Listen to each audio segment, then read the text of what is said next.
Je n'oublierai jamais ce soir où, sous la pluie battante de Paris, j'ai avoué à Victor, mon père, que j'aimais un homme. Et que ma chaîne YouTube secrète n'était pas un simple hobby, mais le cri muet de mon âme emprisonnée. Son regard, d'habitude si fier, s'est brisé comme du verre, me renvoyant l'image d'un traître plutôt que d'un fils. Et j'ai su instantanément que notre lien familial venait de plonger dans un abîme de trahison et de douleur. Pourtant, c'est cette révélation qui m'a forcé à affronter les ombres de mon cœur. Dans un tourbillon d'amour interdit et de secrets qui allaient nous déchirer pour mieux nous reconstruire ou nous détruire à jamais. Dès mon enfance, dans notre appartement haussmannien du quartier latin, j'ai appris à naviguer entre les silences imposants de Victor. Mon père, un professeur de littérature à la Sorbonne, vivait entouré de livres anciens, de citations de Proust et de Baudelaire qui imprégnaient nos conversations comme un parfum tenace. Il m'élevait seul depuis la mort de ma mère, emporté par un cancer quand j'avais 5 ans. Et son amour pour moi était une forteresse imprenable, faite de sacrifices invisibles et d'attentes muettes. Mais au fond de moi, une tempête couvait. À 16 ans, j'ai découvert que mon cœur battait différemment, attiré par les regards des garçons de mon lycée plutôt que par les sourires des filles. C'était terrifiant. Comme si une partie de moi trahissait l'héritage que Victor m'avait transmis, celui d'un homme droit, intellectuel, ancré dans les traditions françaises où l'amour se conjugue au féminin. Je me souviens de ces nuits où, seul dans ma chambre, je murmurais mes doutes à l'obscurité. Pourquoi moi, me demandais-je, le cœur serré. Victor, avec sa voix grave et ses leçons sur l'humanisme de Camus, m'avait toujours encouragé à être authentique. Mais comment l'être quand l'authenticité risquait de le blesser? C'est ainsi que naquit ma chaîne secrète. Ombre parisienne. Un espace virtuel où je déversais mes confessions anonymes. Masqué derrière un pseudonyme. Je parlais de mes premiers émois. De la peur du rejet social dans une France qui, malgré ses lois progressistes, gardait des poches de conservatisme. Mes vidéos, tournées dans les recoins sombres du Marais, attiraient des milliers d'abonnés. Des âmes perdues comme moi qui trouvaient solace dans mes mots. Mais chaque upload était une trahison envers Victor, qui croyait que je passais mes soirées à étudier. Puis vint Alexandre. Je l'ai rencontré lors d'une manifestation pour les droits LGBT à la place de la République. Il avait 25 ans. Des yeux verts perçants et une assurance qui me fascinait. Étudiant en art à l'école des Beaux-Arts, il peignait des toiles abstraites inspirées de la lutte pour l'égalité.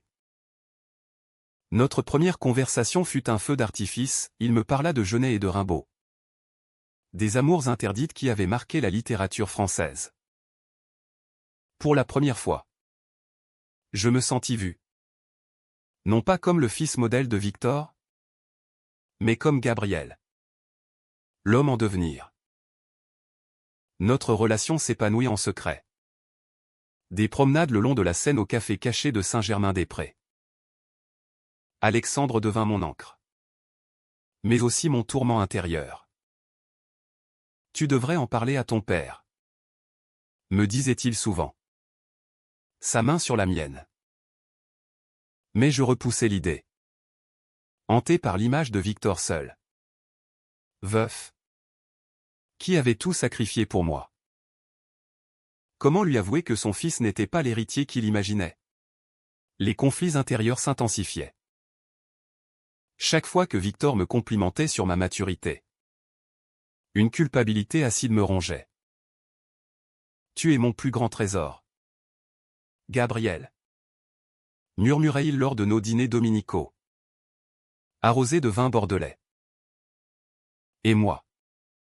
Je hochais la tête, le sourire figé, pensant à Alexandre qui m'attendait dans l'ombre. Ma chaîne gagnait en popularité, une vidéo sur le coming out dans une famille traditionnelle explosa, atteignant des centaines de milliers de vues. Les commentaires affluaient, encouragement, histoire similaire, mais aussi haine viscérale. Un abonné anonyme m'écrivit, « Ton père te renierait s'il savait. » Ces mots me hantaient, creusant un fossé dans mon âme. Étais-je un lâche? Un menteur? L'amour pour Alexandre me poussait à vouloir la vérité. Mais la peur de briser Victor me retenait. Un soir, après une dispute avec Alexandre, il insistait pour que je rende notre relation publique. Je rentrais tard. Victor m'attendait. Un verre de cognac à la main. Son visage marqué par l'inquiétude. « Où étais-tu » demanda-t-il d'une voix tremblante. Je mentis, prétextant une soirée avec des amis. Mais au fond de moi, une voix criait, « Dis-lui. » Cette nuit-là, je tournais une vidéo impulsive, révélant mon amour pour un homme sans nommer Alexandre. Dans cette ville des Lumières, l'ombre de la vérité pèse lourd. Dis-je à la caméra, les larmes aux yeux. Je l'uploadai sans réfléchir, ignorant que ce serait le début de la fin. Le lendemain, la vie bascula. Un collègue de Victor, un professeur conservateur, reconnut ma voix dans une vidéo virale. Il envoya le lien à mon père, pensant bien faire. Ou peut-être par malice. Victor m'appela. Sa voix brisée, « Gabriel. C'est toi. » Mon cœur s'arrêta. Je raccrochai, paniqué, et courus chez Alexandre. Il sait, murmurai-je, effondré. Alexandre me serra dans ses bras. Mais je sentais déjà le gouffre s'ouvrir. Comment Victor? Cet humaniste? Réagirait-il à la trahison d'un fils qui avait caché son identité profonde? Les jours suivants furent un tourbillon de silence. Victor ne me parla pas, se murant dans son bureau. Je errais dans l'appartement comme un fantôme, revivant nos souvenirs, les visites au Louvre où il m'expliquait les mythes grecs. Symbole d'amour complexe. Était-ce une ironie du destin? Mon amour pour Alexandre, si pur, devenait une arme contre mon père. Pourquoi ne m'as-tu rien dit? Finit-il par exploser un soir, les yeux rougis. Ces mots me transpercèrent, je t'ai élevé pour être honnête.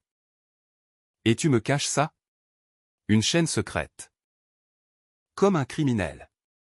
Je tentais de m'expliquer. Mais les larmes nous submergèrent. C'était le premier conflit ouvert. Un choc de monde, son éducation traditionnelle contre ma réalité moderne. Alexandre devint mon refuge. Mais même lui doutait. Et si ton père ne t'accepte jamais, me demanda-t-il, révélant ses propres peurs. Notre relation, autrefois idyllique, se teinta de tension. Je me sentais déchiré. Comme si aimer l'un signifiait trahir l'autre. Dans mes monologues intérieurs, je me torturais, suis-je digne d'amour si je cause tant de douleur? La France, avec ses lois sur le mariage pour tous, semblait progressiste. Mais dans le cocon familial, les vieux préjugés persistaient. Victor, influencé par son éducation catholique, luttait contre ses propres démons. Un soir, je découvris une lettre de Victor à ma mère défunte, cachée dans un livre. Notre fils est parfait, écrivait-il. Cela me brisa davantage. Était-ce la fin? Ou le début d'une rédemption? Les semaines suivantes furent un enfer silencieux. Victor et moi cohabitions comme des étrangers dans notre appartement, où chaque objet rappelait notre passé uni. Le matin, Il préparait le café sans un mot. Son regard évitant le mien. Moi. Je m'enfermais dans ma chambre. Scrollant les commentaires de ma chaîne. Mélange d'empathie et de vitriol. Courage. Ton père comprendra. Disaient certains. Traître à ta famille. Rétorquaient d'autres. Ces voix extérieures amplifiaient mon tumulte intérieur. Ai-je détruit tout ce qu'il a construit pour moi, me demandais-je. Fixant le plafond craquelé. Alexandre tentait de me soutenir. Mais nos rendez-vous se faisaient rares.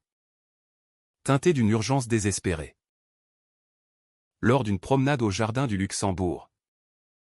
Il me prit la main. Gabriel. Tu ne peux pas porter ce poids seul.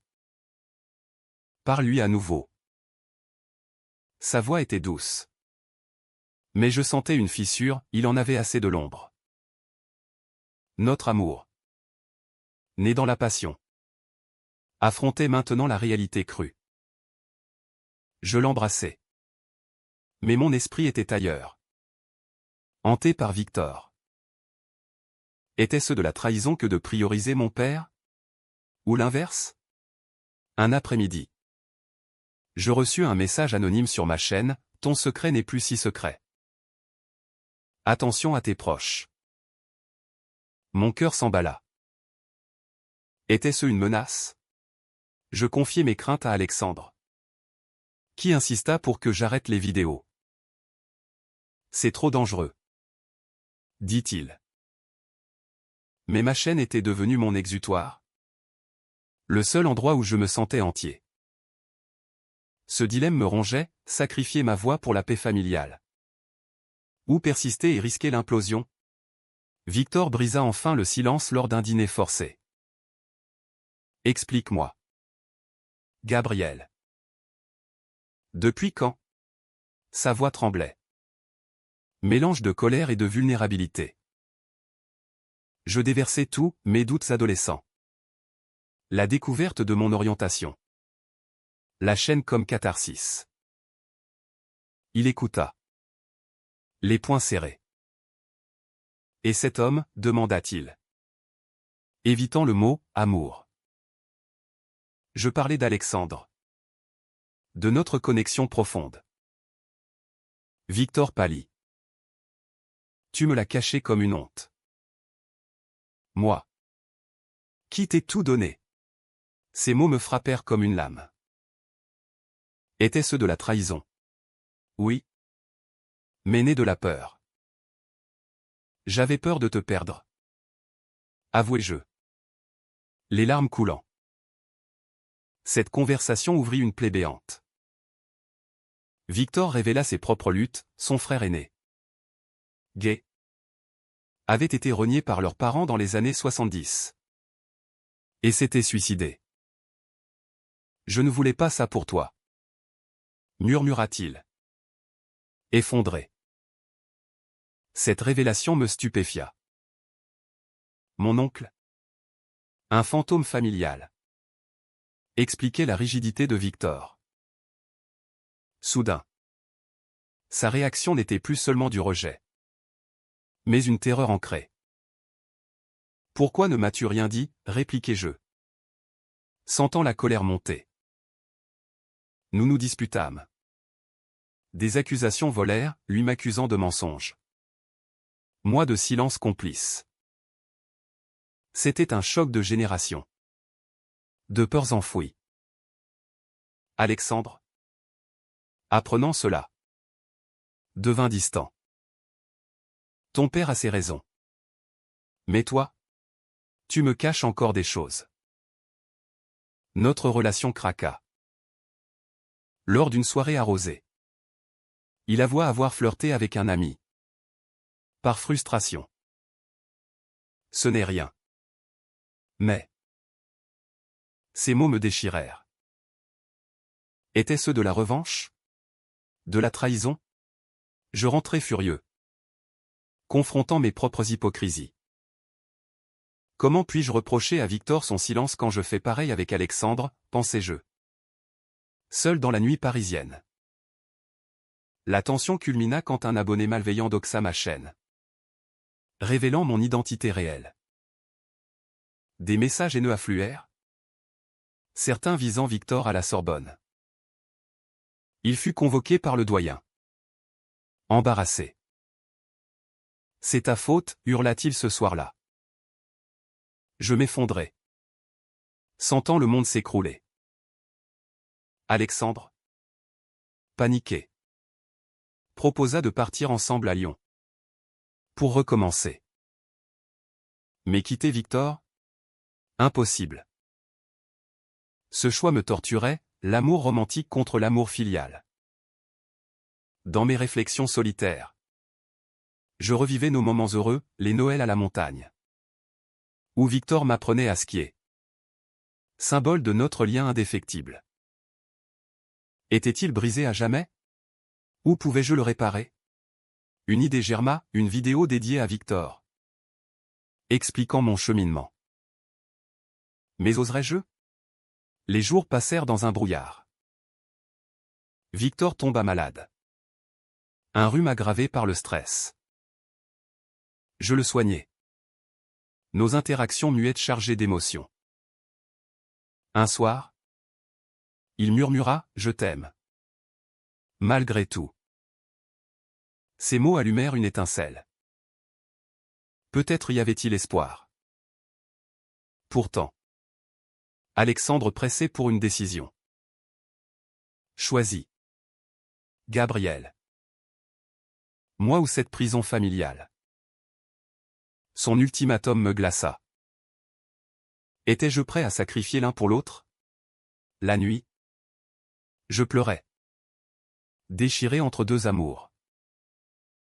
Le point de non-retour arriva lors d'une confrontation explosive. Alexandre, frustré par mon indécision, vint à l'appartement sans prévenir. Victor ouvrit la porte. Et le choc fut immédiat. C'est lui, demanda mon père. Le ton glacial.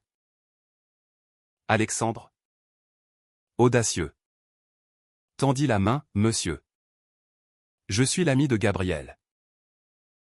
Le mot « ami » sonna faux. Et Victor explosa « ami » ou le destructeur de ma famille. Les accusations fusèrent, Victor reprochant à Alexandre d'avoir corrompu son fils. Alexandre défendant notre amour comme naturel. Moi. Au milieu. Je tentais de calmer. Mais mes mots se noyaient dans le chaos. Arrêtez, criai-je enfin. Les larmes aux yeux. C'est moi le coupable. Pas vous. Cette admission libéra un torrent, je confessai mes peurs. Mes mensonges. La chaîne comme bouclier. Victor, tremblant, révéla plus sur son frère, il s'appelait Étienne. Il a souffert en silence. Et je n'ai rien fait. Sa voix se brisa, exposant une culpabilité enfouie depuis des décennies. Alexandre, touché, s'adoucit, monsieur. L'amour n'est pas une corruption. C'est la vie. Pour la première fois, un dialogue s'ouvrit. Fragile mais réel. Mais le lendemain, la trahison frappa. Un ami d'Alexandre, jaloux, posta une photo de nous en ligne, taguant Victor. La Sorbonne bouillonna de ragots, des collègues conservateurs murmurèrent. Victor, humilié, me confronta, tu as ruiné ma réputation. Sa colère était viscérale. Mélange de douleur et de rage. Je m'effondrai, sentant le poids de mes choix.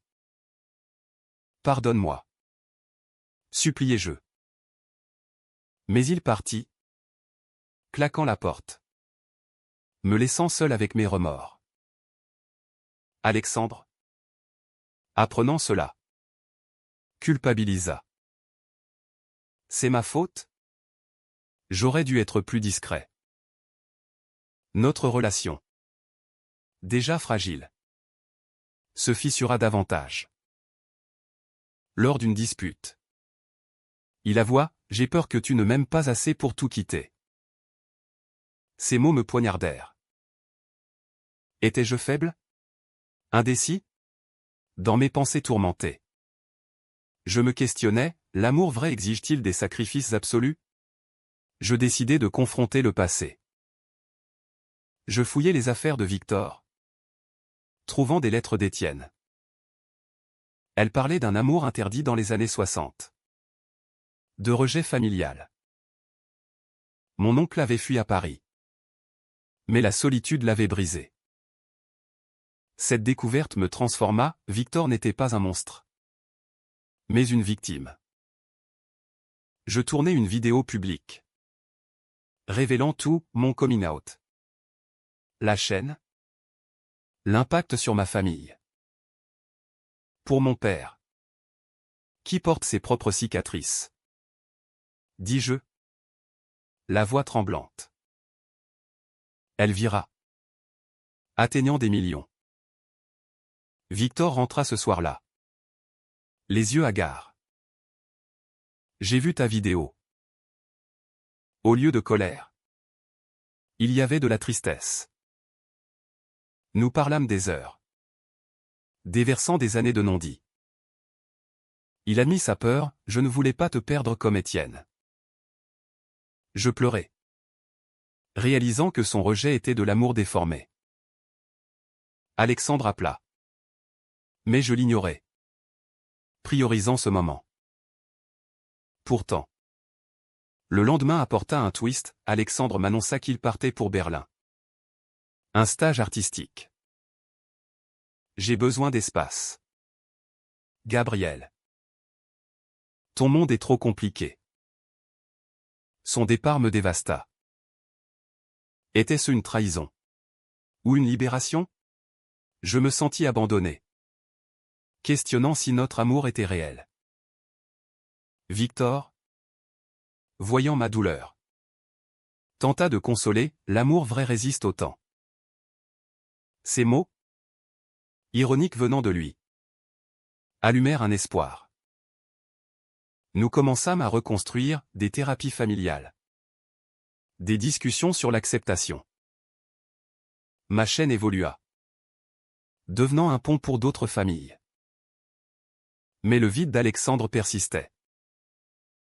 Des mois passèrent, je reçus une carte postale de lui, je pense à toi. Mon cœur bondit. Était-ce le début d'un retour? Les mois suivants furent une reconstruction lente. Comme un puzzle brisé que l'on recolle pièce par pièce. Victor et moi instaurâmes des rituels, des promenades au Père-Lachaise. Où nous parlions d'Étienne. Transformant le fantôme en mémoire apaisée. Il serait fier de toi, murmura Victor un jour. Sa main sur mon épaule. Ces mots guérissaient. Mais le vide d'Alexandre rongeait. Je scrutais ma boîte mail, espérant un signe. Pourquoi m'a-t-il laissé, me demandais-je. Les nuits d'insomnie. Ma chaîne prospéra, devenant une plateforme pour des histoires LGBT en France. J'interviewais des activistes, des familles réconciliées. Chaque vidéo était une catharsis, mais aussi un rappel de ma perte. Un abonné. Lucas, un jeune homme de Marseille, me contacta, similitude frappante avec mon histoire. Nos échanges devinrent intimes, était-ce un rebond? Mais je repoussais. Fidèle au souvenir d'Alexandre. Victor, sentant ma mélancolie, organisa un dîner surprise. Invite qui tu veux, dit-il. J'hésitais, puis contactai Alexandre. Sa réponse, je suis de retour à Paris. Mon cœur explosa. Nous nous retrouvâmes au café où tout avait commencé. Il avait changé, plus mûr. Les yeux marqués par l'absence. Berlin m'a fait réfléchir. J'ai été égoïste. Nous parlâmes des heures. Déversant regret et pardon. Je t'aime encore, avoua-t-il. Mais une ombre planait, pouvait-on réparer? Victor insista pour le rencontrer à nouveau. Le dîner fut tendu, mais sincère. Victor posa des questions sur l'art d'Alexandre, trouvant des points communs avec la littérature. L'amour est une œuvre inachevée, dit-il, citant Balzac. Alexandre sourit. Et pour la première fois, une harmonie émergea. Pourtant, un secret couvait, Alexandre révéla avoir eu une brève liaison à Berlin. C'était une erreur, murmura-t-il. Cette confession me glaça. Trahison? Ou humanité? Je m'isolais? Tourmenté. Comment pardonner quand la confiance est brisée, pensais-je. Victor, apprenant cela, conseilla, le pardon est un choix, pas une faiblesse. Ces mots, venant d'un homme qui m'avait pardonné, résonnaient.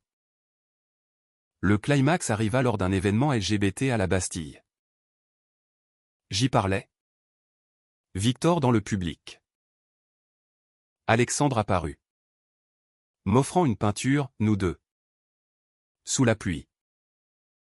Pardonne-moi, supplia-t-il. La foule applaudit. Mais mon cœur hésitait. Soudain, un manifestant hostile lança des insultes, rappelant les dangers. Victor se leva, mon fils est courageux. Son soutien public me stupéfia. Ce soir-là, je choisis, pardonner Alexandre.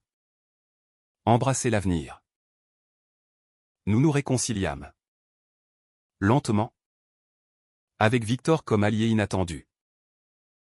Mais la vie réserve des twists. Lucas, l'abonné, révéla être l'auteur du doxing initial. Par jalousie virtuelle. Confronté, il s'excusa. Mais le mal était fait. Cela renforça notre lien familial, Victor et moi. Unis contre l'adversité. Les saisons passèrent, transformant nos blessures en cicatrices porteuses de leçons. Victor s'impliqua dans des associations LGBT, donnant des conférences sur l'acceptation parentale. Grâce à toi, Gabriel, me dit-il un jour, les yeux brillants. Ma chaîne devint un beacon, aidant des milliers. Alexandre et moi reconstruisîmes notre amour plus profond, forgé dans le feu des épreuves. Pourtant, des doutes persistaient. Lors d'une crise, Alexandre avoua ses peurs récurrentes, et si ton père rechute? Je le rassurais. Mais intérieurement, je questionnais, l'harmonie était-elle fragile? Victor, sentant cela, organisa un voyage en Provence, où nous parlâmes librement. L'amour n'est pas parfait, mais persévérant, dit-il, évoquant sa vie avec ma mère. Le dénouement vint lors d'un anniversaire, Victor m'offrit une lettre d'Étienne. Retrouvé. Vis ton amour pleinement. Y lisait-on. Ces mots libérèrent Victor définitivement. Alexandre proposa, marions-nous? Sous les étoiles provençales. Je dis oui. Avec Victor comme témoin. De retour à Paris, notre vie s'équilibra. Ma chaîne évolua vers des thèmes plus larges, humanisme, résilience. Les conflits passés nous avaient rendus plus forts, transformant la trahison en croissance. Aujourd'hui, je regarde en arrière avec gratitude. La révélation qui brisa le cœur de mon père nous sauva tous. Dans cette France des contrastes, Où l'amour triomphe des ombres, nous trouvons la paix.